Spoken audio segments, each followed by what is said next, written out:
आशा करता हूँ आप सब बहुत अच्छे होंगे। मेरा नाम है सिद्धांत अग्निहोत्री। स्टडी ग्लोस पे आपका बहुत बहुत स्वागत है। तो happy independence day to all of you. 15 अगस्त के 14 अगस्त के करंट अफेयर्स की हम बात करेंगे। तो ये Hindenburg report, Gaganyaan, India Bangladesh relations, antibiotics और PMAY प्रधानमंत्री आवास योजना की बात करेंगे।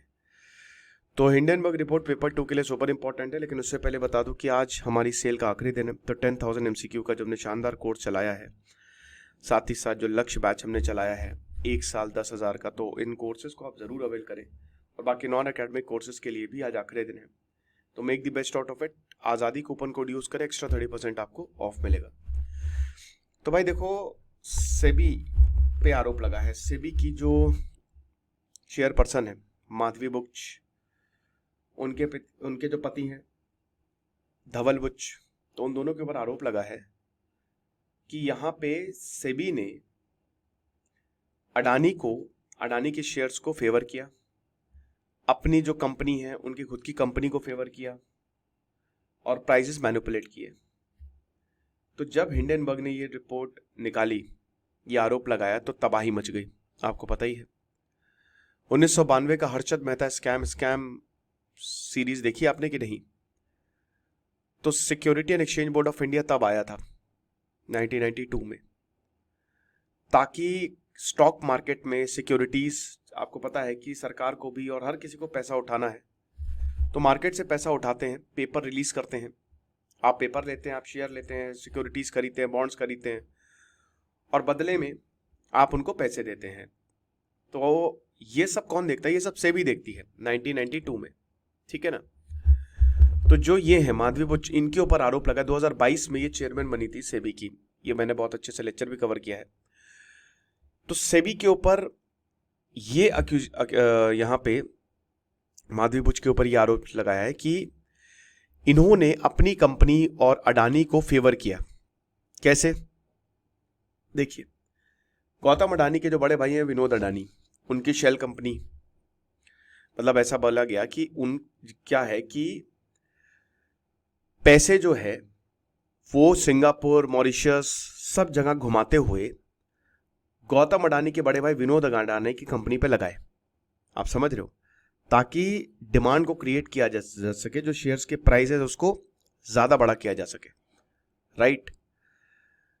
तो कॉन्फ्लिक्ट ऑफ इंटरेस्ट की बात की गई है कि यहां पे एक तरफ अडानी को और अपनी कंपनी को, अभी जो इनके पति हैं वही कोई ब्लैक रॉक करके, ब्लैक रॉक क्या कंपनी, अमेरिकन कंपनी है, हाउसिंग कंपनी है, उसके शेयर को बोला माधवी बुक ने कि बहुत बढ़िया है, उनको खरीद लीजिए। खरीदना तो नहीं बोला, लेकिन मतलब बहुत बढ़िया काम करेगा ये।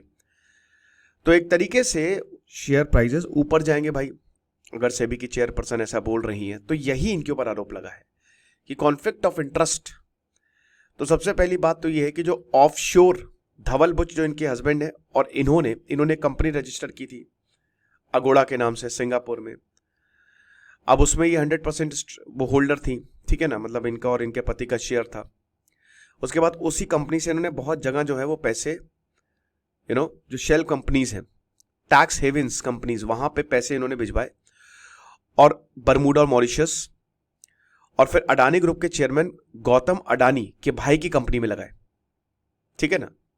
मतलब अल्टीमेटली अडानी कंपनी में ही लगाए, समझ रहे हो।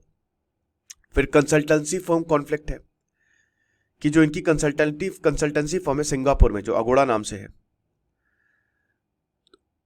तो वो बताया गया है कि क्या सेबी के जो रेगुलेटेड क्लाइंट्स हैं, जैसे ही माधवी बुच का सेबी में अपॉइंटमेंट हुआ, तो सेबी के जो रेगुलेटेड क्लाइंट हैं, क्या उनको सर्व किया गया? यानी कि एक तरीके से जो इनकी कंसल्टेंसी फर्म है उस पर सबसे ज्यादा ध्यान दिया सेबी ने। तो अब जाहिर सी बात है सेबी की इंटीग्रिटी पे सवाल उठा है, क्योंकि यहां पे बायस, एक तरीके से झुकाव हमको देखने को मिला है, राइट, कि सेबी कितनी पार्शियल है। हिंडनबर्ग ने तो बोला है कि कुछ समझ में नहीं आता जिस तरीके से माधवी बुच ने अडानी को और बाकी इनकी जो इंटरेस्टेड, जो जिसमें ये इंटरेस्टेड है, उस कंपनी को उन्होंने सपोर्ट किया, तो समझ में नहीं आता है, राइट। तो याद रखिए कि 1.5 साल पहले यही जो हिंडनबर्ग की रिपोर्ट आई थी, रातों रात गौतम अडानी के शेयर नीचे का, बहुत पैसा डूबा, अभी तक वो रिकवर नहीं कर पाए, राइट। तो सबसे बड़ी बात ये वो कि माधवी बुच जो है वो रिजाइन करे, क्योंकि भारत का सबसे बड़ा सेबी जो है वो सबसे बड़ी ऑर्गेनाइजेशन है, और जो भारत का फाइनेंशियल मार्केट है वो स्टेक पे है। $5.3 ट्रिलियन का हमारा फाइनेंशियल मार्केट है। तो ऐसे तो ट्रस्ट जाएगा, रिलायबिलिटी जाएगी, तो तुरंत ही रिजाइन दे। तो इस पर जांच होगी, जो भी होगा आपको बताएंगे। गगनयान मिशन पेपर 3 के लिए सुपर इंपॉर्टेंट है। इसरो ने बोला कि 2 एस्ट्रोनॉट जो है वो गगनयान मिशन के लिए जाएंगे। आपको पता है कि जो गगनयान है नासा इसरो मिलके कर रहे हैं, और स्पेस पे भेजा जाएगा यहाँ पे लोगों को, ठीक है। तो अमेरिका भेजेंगे, वहां पे ट्रेनिंग करेंगे ये। तो विंग कमांडर शुभांशु शुक्ला और प्रशांत नायर ग्रुप कैप्टन वो यहाँ पे जाएंगे। 22 जून 2023 अमेरिका और इंडिया ने बोला कि इंटरनेशनल स्पेस स्टेशन में 2024, तब मोदी जी और यहाँ पे प्रेसिडेंट बाइडेन भी मिले थे, कि हम इसमें साथ में काम करते हैं, गगनयान शुरू करते हैं और गगन यात्री को, जो इसरो का मिशन है, उसको भेजते हैं। तो ऑब्जेक्टिव और एक्टिव क्या है? सबसे बड़ी बात तो मिशन वही है कि साइंटिफिक रिसर्च, भाई जाहिर सी बात है, साइंस का मिशन है तो साइंटिफिक रिसर्च होगी, टेक डेमोन्स्ट्रेशन होगा, स्पेस आउटरीच एक्टिविटीज होगी, और जो गगनयान प्रोग्राम है उसको इमेंसली बेनिफिट करेगा ये। भारत और अमेरिका का जो ह्यूमन स्पेस फ्लाइट कोऑपरेशन है बहुत बढ़िया रहेगा। 4 एस्ट्रोनॉट कैंडिडेट्स, जिसमें शुभांशु शुक्ला तो यही है, प्रशांत नायर भी है, इसके साथ साथ अजीत कृष्णन और अंगद प्रताप, ये चारों, इन दोनों को, शुक्ला और नायर को तो एडवांस ट्रेनिंग दी जाएगी नासा के जो जॉनसन स्पेस सेंटर ह्यूस्टन है।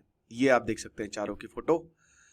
और मिशन के वही है कि सबसे पहली बात, इसरो ने एक एग्रीमेंट किया है, और इस एग्रीमेंट के तहत जो एक्सियम स्पेस है, ठीक है, AX4 मिशंस के लिए इनको चुना जाएगा। अमेरिका के एस्ट्रोनॉट्स पेगी विल्सन, पोलैंड के ओजेंस्की और हंगरी के तिपोर, इन सबके साथ जो है ये मिशन जो है वो कंप्लीट किया जाएगा। स्पेस एक्स इसमें क्रू ड्रैगन कैप्सूल, जहां पे जिस कैप्सूल से ये ऊपर जाएंगे वो स्पेस एक्स प्रोवाइड करेगा। नवंबर 2024 यानी कि अगले महीने मिशन जो है वो लॉन्च किया जाएगा। तो वही है कि गगन यात्री को स्पेस फ्लाइट ऑपरेशंस से फैमिलियराइज किया जाए, कि देखिए क्या है कि जब आप स्पेस पे जाते हैं, ऐसे तो है नहीं कि मुंह उठा के चले गए, उन्नाव या कानपुर तो जाना नहीं है, जाना है स्पेस पे। तो भाई इसके लिए आपको पहले ट्रेनिंग करनी पड़ती है, एक्सपेरिमेंट्स होते हैं इसके लिए। इसरो ने ऑलरेडी टेस्ट कंप्लीट कर लिए हैं, जिसमें पैड अबॉर्ट हो गया, हाई एल्टीट्यूड अबॉर्ट टेस्ट हो गया। लॉन्च व्हीकल जो है वो अब इस समय लगभग तैयार है, बाकी सारी चीज़ें डेवलपमेंट में ही हैं, वो सब पूरी हो जाएंगी। भारत बांग्लादेश रिलेशंस बहुत ज़्यादा ख़राब होते जा रहे हैं, पेपर 2 के लिए सुपर इंपॉर्टेंट है। जिस तरीके से यहाँ पे आंसर राइटिंग हो रही है, उसी तरीके से हमारा कोर्स, उसमें भी हम अपनी आंसर राइटिंग करवा रहे हैं। तो इस समय बांग्लादेश में बहुत प्रोटेस्ट हो रहे हैं, शेख हसीना को भगा दिया गया है, मोहम्मद यूनुस जो है वो इंटरिम गवर्नमेंट के लीडर बन के सामने उतरे हैं, और इंडियन गवर्नमेंट इस समय कंफ्यूज है, तो बोले क्या, करे तो करे क्या। तो सबसे बड़ी बात यह है कि जो भारत और बांग्लादेश के इतने अच्छे रिलेशन थे, उसको बहुत ज़्यादा झटका पहुंचा है, बॉर्डर सिक्योरिटी लेकर इकोनॉमिक और स्ट्रैटेजिक कोऑपरेशन तक। शेख हसीना ने 2009 में शेख हसीना आई, और तब से लेकर अभी तक 15 साल तक शेख हसीना प्रधानमंत्री नहीं बांग्लादेश के, और भारत को बहुत ज़्यादा फायदा पहुंचा, भारत के लिए बहुत किया भी इन्होंने। बॉर्डर एग्रीमेंट्स, टेररिज्म एफर्ट्स, पिछले 3-4 सालों से जमात वहाँ पे बहुत ज़्यादा काम कर रही है लोगों के साथ, और कट्टरता फैला रही है, तो भारत के खिलाफ एक नफरत भी देखने को मिली। और वही नफरत का नतीजा ये है कि भाई 17 करोड़ की पॉपुलेशन, 1 करोड़ 30 लाख हिंदू खतरे में है वहाँ पे। तो जितने भी सार्क हो गए, सिटीजनशिप अमेंडमेंट एक्ट, इन सब पे जो है शेख हसीना ने सपोर्ट किया। अब उनको भगाया गया भाई, 45 मिनट दिए थे आर्मी ने, भागी वो, यहाँ पे आई है, यहाँ पे शरण ली हुई है। तो जाहिर सी बात है, जो तीस्ता हो गए, अडानी ग्रुप के साथ एग्रीमेंट हो गए, अब वो खतरे में है। फ्यूचर रिलेशन कौन भाई, इंटरिम गवर्नमेंट में कौन होगा? सबसे बड़ी बात तो ये है, खालिदा जिया आ गई तब तो हो चुका काम, भारत से रिश्ते बहुत ज़्यादा खराब हो जाएंगे। और वही है कि अब इस समय शेख हसीना भारत में है, तो वो भी कॉन्ट्रोवर्शियल है। खालिदा जिया ने तो ऑलरेडी बयान दे दिया है कि भाई अगर आप दुश्मन को शरण दोगे तो कैसे फिर अच्छे रिश्ते हम आपसे कर सकते हैं। शेख हसीना को बोला जा रहा है कि यहाँ लेके आइए, बांग्लादेश में लेके आइए, इनके ऊपर मुकदमा चलाएंगे। अमेरिका के ऊपर आरोप है कि अमेरिका ने बोला था आप हमको जो है यहाँ पे बेस बनाने दीजिए, बदले में हम आपको मदद करेंगे। नहीं तो आपके लिए प्रॉब्लम हो जाएगी। तो उस समय शेख हसीना ने मना कर दिया। तो ऐसा बोला जा रहा है कि अमेरिका ने तख्ता पलट कराया, हालांकि अमेरिका ने आज ही बोला है कि बहुत गलत है, कुछ भी नहीं है ऐसा, सब बकवास है। पाकिस्तान चाइना के साथ तो रिलेशनशिप बहुत अच्छे हो सकते हैं, क्योंकि जमात को सीधा ISI का समर्थन है। और खालिदा जिया आएंगी, जो कि आएंगी ही, अल्टीमेटली उनका ही रोल होगा। और अगर आर्मी आ गई, आर्मी भी इस समय आर्मी का ही पूरा कंट्रोल है, तो डेफिनेटली चाइना का जो बेल्ट एंड रोड इनिशिएटिव उसको और ज्यादा बल मिलेगा। भारत के लिए खतरनाक है ये। एंटीबायोटिक्स का कुछ ज्यादा ही यूज हम कर रहे हैं माइक्रोबायोम में, तो ये बहुत डेंजरस हो सकता है। पेपर 3 के लिए सुपर इंपॉर्टेंट है ये। तो रोल ऑफ एंटीबायोटिक्स बहुत इंपॉर्टेंट है ना। एंटीबायोटिक, भाई देखिए अभी मुझे भी जुकाम हुआ है तो मैं भी एंटीबायोटिक ही खा रहा हूँ। लेकिन अगर आप ज्यादा इसको यूज करेंगे ह्यूमंस में, एनिमल्स में, एग्रीकल्चर में, तो इसके खतरनाक हो सकते हैं रिपरकशन, क्योंकि एंटी माइक्रोबियल रेजिस्टेंस आ जाता है। होता क्या है कि आप जैसे पहले मच्छर जो है ऑल आउट लगाओ तो मर जाते थे, अब ऑल आउट से भी नहीं मर रहे हैं। तो आप कोई खतरनाक चीज लगाओगे, बाद में उससे भी नहीं मरेंगे, तो एक रेजिस्टेंस आ जाता है। हम एंटीबायोटिक खा रहे हैं, पहले 10 mg की खाते थे, काम चल जाता था, लेकिन अब बैक्टीरिया उससे भी नहीं मरता, बैक्टीरिया या वायरस। फिर अब 50 mg, उससे भी नहीं मरता, 100 mg, तो ऐसे करते करते वो मरता ही नहीं है। तो 38 ट्रिलियन माइक्रोबियल सेल्स है हमारे पास, ठीक है ना। बैक्टीरिया, फंगाई, वायरसेस, सब कुछ है माइक्रोबायोम में। जो गट का, जो पेट का जो माइक्रोबायोम है, जो पेट में हमारे बैक्टीरिया है, वो सबसे इंपॉर्टेंट होता है। Digestion, immune support, nutrients, pathogens के खिलाफ प्रोटेक्शन, ये सब जो है वो देता है। लेकिन डिसबायोसिस हो रहा है। डिसबायोसिस मतलब होता है कि जब आपका माइक्रोबायोम जो है वो डिसरप्ट हो जाए। एंटीबायोटिक्स ये नहीं देखती है कि क्या सही है क्या अच्छा है, वो सब मार देती है। जैसे इजराइल जो है ना अभी मार रहा है सबको, एंटीबायोटिक्स एकदम इजराइल की तरह है। जैसे आपके जो बैक्टीरिया है, दूध में 1 लाख बैक्टीरिया, 1 लाख करोड़ बैक्टीरिया होते हैं, तो यूजफुल बैक्टीरिया होते हैं। आपके पेट में बैक्टीरिया होते हैं, they are very very useful, ये सब खत्म कर देते हैं। हार्मफुल और बेनिफिशियल बैक्टीरिया को भी मार देते हैं ये। इसी को ही कहते हैं डिसबायोसिस। खराब को मारो, अबे अच्छे को क्यों मार रहे हो। लेकिन अब एंटीबायोटिक्स तो इसमें भेदभाव करता नहीं, रोबोट की तरह है। तो एक तरीके से अगर ऐसा होता है, तो अगर आप मान लीजिए सिंगल कोर्स ऑफ एंटीबायोटिक्स भी ले रहे हो, तो महीने या सालों तक परसिस्ट हो सकता है, जो कि लॉन्ग टर्म हेल्थ इफेक्ट्स आपको देखने को मिल सकते हैं। सबसे पहली बात, इम्यून सिस्टम आपका कॉम्प्रोमाइज हो सकता है, ठीक है ना, कि आपका इम्यून सिस्टम कमजोर हो जाए और आपको बीमारियां जल्दी लग जाए। आपका गट ब्रेन कनेक्शन, आपका पेट और दिमाग के कनेक्शन, भाई पेट सही नहीं दिमाग खराब, सिंपल। एंजाइटी, डिप्रेशन जो है वो बढ़ा सकता है। आपका पेट और लिवर सबसे इंपॉर्टेंट पार्ट होता है आपकी बॉडी का, वो डिसाइड करता है कि बॉडी कैसे रहेगी, तो उसको खराब कर सकता है। स्किन आपकी खराब हो सकती है, मेटाबॉलिक हेल्थ जो है वो आपकी खराब हो सकती है, राइट। स्किन माइक्रोबियोम की, तो जो स्किन में आपके बैक्टीरिया होते हैं वो भी आपको जो बाहर के माइक्रो ऑर्गेनिजम्स है उस पर सपोर्ट, उसको उससे बचाते हैं। एंटीबायोटिक्स उसको भी खत्म कर सकती है। जो आपके रेस्पिरेटरी, जो सांस लेने वाले, जो रेस्पिरेटरी सिस्टम में जो कि आपको रेस्पिरेटरी इन्फेक्शन से बचाते हैं बैक्टीरिया, उसको भी खत्म कर सकती है। यूरिनरी और रिप्रोडक्टिव हेल्थ को भी खत्म कर सकती है। जेनिटोरिनरी माइक्रोबायोम को भी खत्म कर सकती है। तो समझ रहे हो, तो इसीलिए बड़ा डेंजरस है, तो देखना पड़ेगा इसको। एंटीबायोटिक्स का रैशनल यूज क्रूशियल है, ताकि EMR और पब्लिक हेल्थ को बचाया जा सके। ओवर यूज और मिसयूज जो है, ये लाइफ सेविंग ड्रग है, जिंदगी बचा लेते, लेकिन अगर इसका बहुत ज्यादा मिसयूज हो रहा है, ओवर यूज हो रहा है, तो ये तबाही भी मचा सकते हैं। तो इसको मेडिसिन पॉइजन पैराडॉक्स कहते हैं। आप समझ रहे हो कि मेडिसिन भी है और अल्टीमेटली ये आपके लिए जहर भी हो जाती है। तो इसीलिए बहुत ज्यादा जरूरी है। अब PM आवास योजना पे आ जाते हैं।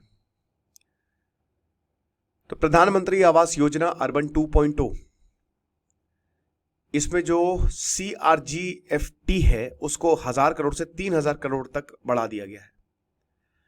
और एक्सपेंशन वही है कि जो EWS, इकोनॉमिक वीकर सेक्शन और लोअर इनकम ग्रुप्स हैं, उनको उनका घर दिया जाए ज्यादा से ज्यादा।